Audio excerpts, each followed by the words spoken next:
Bonjour à tous, j'espère que vous allez bien, c'est Thomas et aujourd'hui j'aimerais vous raconter comment j'ai réussi à avoir l'esprit beaucoup moins encombré et à gagner du temps dans ma semaine, dans mes journées, grâce à la diète d'information.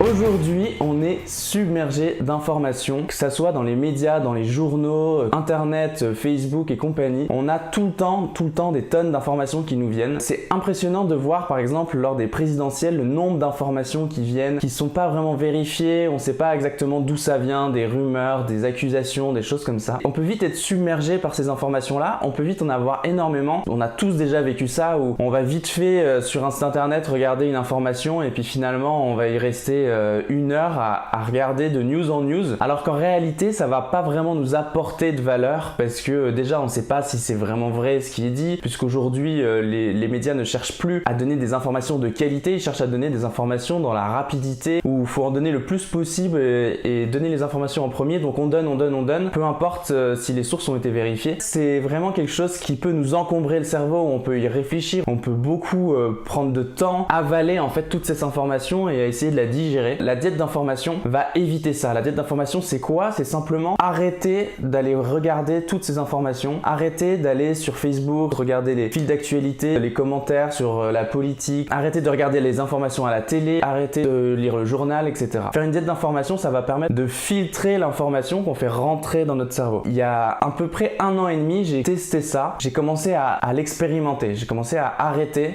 d'aller sur Facebook, de lire les médias, de regarder les informations, etc. Dans le concret de ma vie, ça m'a pas manqué. La plupart des informations qui sont réellement importantes, dans tous les cas, vous allez en entendre parler en dehors des médias. Puisque quand vous allez arriver au travail, il suffit de demander alors est-ce qu'il y a quelque chose d'intéressant aujourd'hui dans les news, et automatiquement les gens vont vous dire ce qui est réellement intéressant, et puis ça va vous prendre quelques secondes, alors que si vous avez vous-même aller chercher l'information, vous auriez sûrement pris beaucoup plus de temps. Donc ça, c'est vraiment une clé si vous voulez avoir l'esprit clair et pas être encombré par toutes sortes d'informations. N'allez pas regarder tous ces médias, n'allez pas chercher vous-même cette information-là. Laissez les gens qui le font de toute façon. Demandez-leur quand vous allez chercher le pain, demandez à votre boulangère ou votre boulanger c'est quoi les news du moment importantes à savoir. Ça va vous permettre de gagner du temps, mais surtout ça va vous permettre de pas être encombré par les nouvelles qui sont peu importantes. Il y a 90% des news qui sont données qui sont vraiment pas importantes, qui sont pas vitales. Si on fait le parallèle entre la nourriture physique, donc tout ce qu'on mange dans nos différents repas, et la nourriture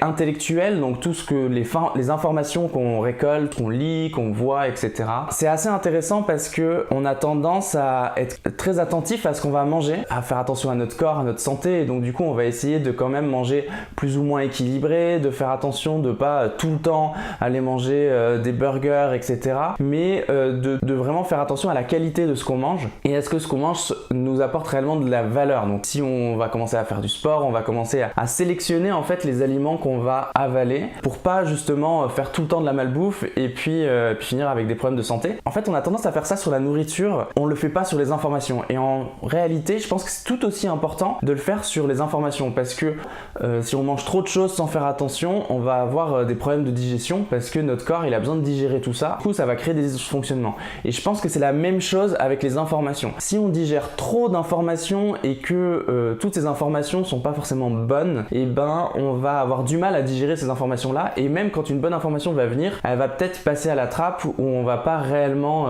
mesurer la valeur de cette information-là. Du coup, c'est très intéressant de sélectionner quelles sont les informations qu'on laisse rentrer en nous. Une des meilleures manières de faire ça, en tout cas que moi j'ai trouvé, c'est vraiment d'arrêter de suivre toutes les news, les médias, etc. De plutôt prendre des personnes qu'on connaît, qui sont des repères dans certains sujets. J'ai des personnes, je sais qu'elles aiment beaucoup la politique, qu'elles étudient, elles ont une vraie étude derrière ça. Donc du coup, quand j'ai besoin de savoir qu'est-ce qui se passe au niveau politique, je vais plutôt demander à ces personnes-là qui vont avoir un avis un peu plus éclairé. Et pareil pour tout en fait, les nouvelles technologies dans le milieu du web, plutôt que moi aller chercher sur tous les sites internet quelles sont les nouvelles tendances, etc.